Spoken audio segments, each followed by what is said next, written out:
Hi, thanks for joining us for another edition of Ask Spurrell CPA. Today we're talking about scheduling for productivity. I have Laura here with me again. So Laura, any plans coming up for the spring or summer? Study. Studying? Anything besides studying at all? I might take a trip to BC. Trip to BC. Okay, beautiful BC. Everyone wants to get away from Alberta to BC. But the quote that we have here today is from Zig Ziglar. If you don't plan your time, someone else will waste it for you. So the statistic is, we all have 168 hours in the week, but some people are getting drastically more done than others. And the story that we have here is, business owners, they're busy, but they're not accomplishing any of their strategic goals. Thus, they're putting in a ton of work, but they're not growing their business, and they probably don't know why. So, Laura, what are the questions that these business owners should be asking if they want to schedule for productivity? Should the most important email in your inbox be your daily number one objective? Yeah, here's the, people working from their inbox, as we call it. Whatever shows up in the email, that's what they're going to do. I have never had a client yet who emailed me and said, hey Josh, have you done your marketing objectives today? Because I really just want to make sure that you still have customers next week. Laura, you check the emails. You ever seen this one happen? No, I don't think this has never happened. Customers will never remind you about your strategic objectives. They're just not going to do it. So the most burning fire that's in your inbox is probably not going to be the number one objective of the corporation. It might be very important to that customer, and we do have to have time to deal with it. But if all we do is work out of our inbox, we're never going to do the real important strategic objectives of the business. What is time blocking? So time blocking is the exercise of setting aside specific blocks of time in the future to accomplish specific tasks. So it's not, someone calls up and says, hey, I want to meet with you. And then you say, well, 3 o'clock. It's actually having blocks of time saying, these are when I do my client appointments.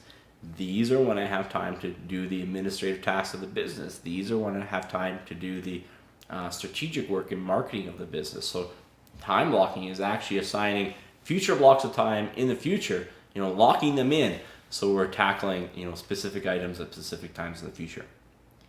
Is it okay to be unreachable during certain time blocks? 100%. And in fact, you almost should be unreachable for some time blocks for sure. You shouldn't be 100% reachable all the time. You're just going to simply cut down on your productivity. It can take up to 23 minutes to get to your peak level of intellectual capacity after being interrupted.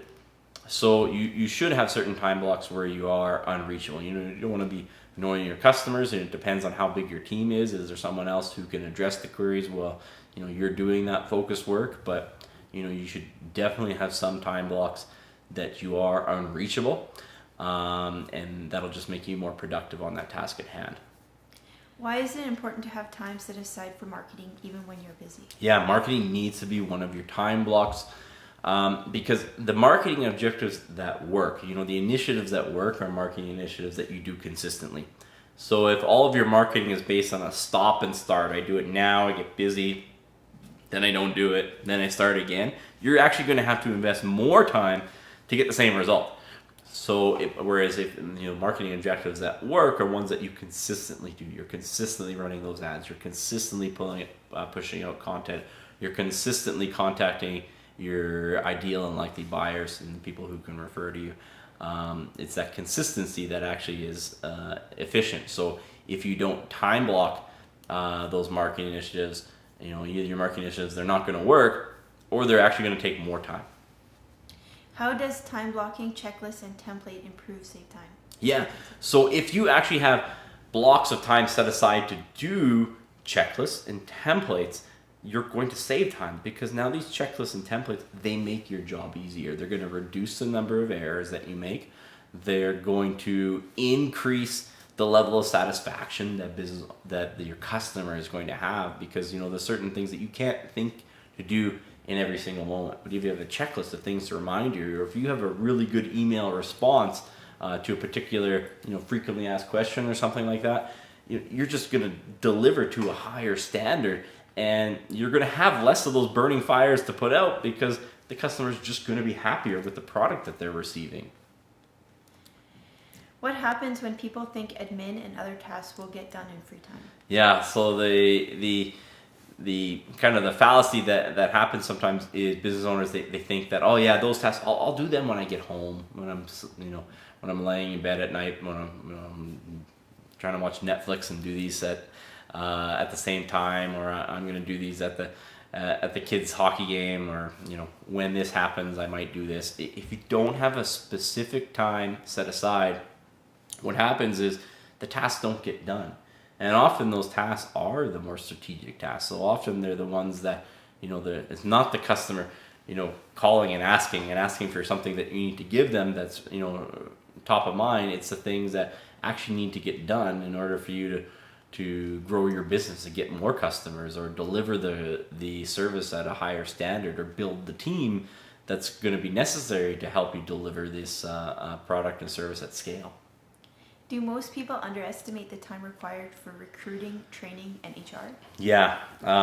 So most people think that that's not a time block that needs to go in their schedule, that they can do that, as a need comes up. But you're simply just not going to find enough people if you always stop and start recruiting. And I always bring it up, and I liken it to sports. And, you say you have an NHL team, and the NHL team, I think they have 23-man contracts. They have 23 people on the professional roster at any time. And how would you feel if the professional sports team that you cheered for fired their scouting staff as soon as they had 23 people? You would think it was a dumb idea, but that's how we run businesses most of the time. Most people run businesses, they stop recruiting as soon as they have the number of people that they absolutely need. And then the minute they lose one of those people, or someone gets sick, or someone leaves, or they immediately, they're shorthanded. They don't have a way to overcome this, and they end up probably hiring too early, after not seeing enough people, and they don't get a good enough person.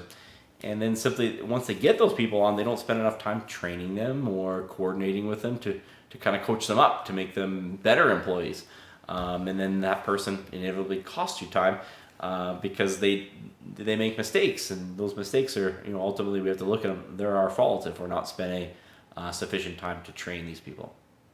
Should you schedule some extra time during the day for unforeseen events? Yeah, so you should definitely schedule time for unforeseen events, because they're going to come up. So if you schedule everything and there's a particular task and everything, but there's no block set aside to do the things that crop up during the day, you're going to get behind on your day. So you can do that in one of two ways. Either you put a specific block in the day to do that, or you overschedule particular items. That's what I like to do, like meeting times. You make them you give yourself slightly longer to complete that meeting than you think you need.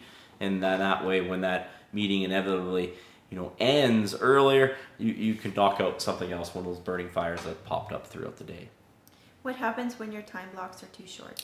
So when your time blocks are too short, you end up doing a lot of unnecessary task switching. You switch from task A to task B without finishing task A. And although you might have time to come back to task A, we have to remember that switching tasks makes us less productive. So the less time that we can spend switching tasks, the better.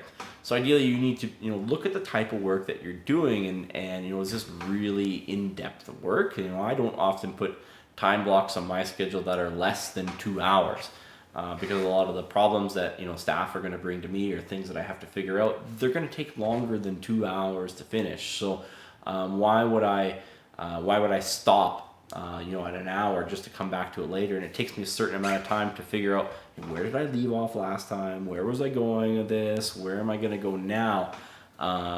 Before I get back into it. So look at those types of tasks that you're doing. And also, if you have a little bit extra time, that's one of those times you put out one of those burning fires too, if you have extra time built into your time blocks. But yeah, I wouldn't go, you probably want to err on the side of caution and make your time blocks actually longer than shorter. Because if it's shorter, you're just going to waste time switching tasks from task A to task B, and then coming back to task A and figure out where you left off and where you're going with that. How does having a schedule help the owner coordinate with their team? Yeah, so having that predictable, time block schedule in advance, now the team starts to know when they can coordinate with you. So when is your time to meet with your team members, that they can ask, items. They can ask queries about how to handle specific situations.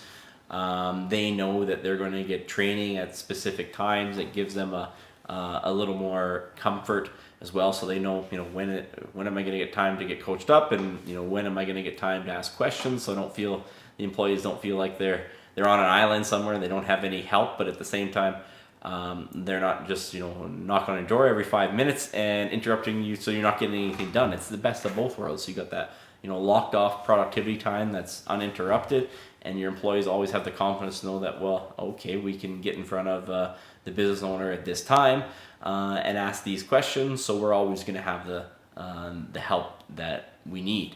And the employees can schedule around that too as well, because they know if you're available at a specific time, they'll make sure that what they're doing is conducive, that they can ask the questions at that time. Whereas if they don't know when you're available, you might not realize that they always have other things that they got to take care of in their day too. And if you're available at random times, well, they'll never connect up with you, and that becomes your fault because you haven't taken time to communicate with them. Hey, these are the times that I'm available.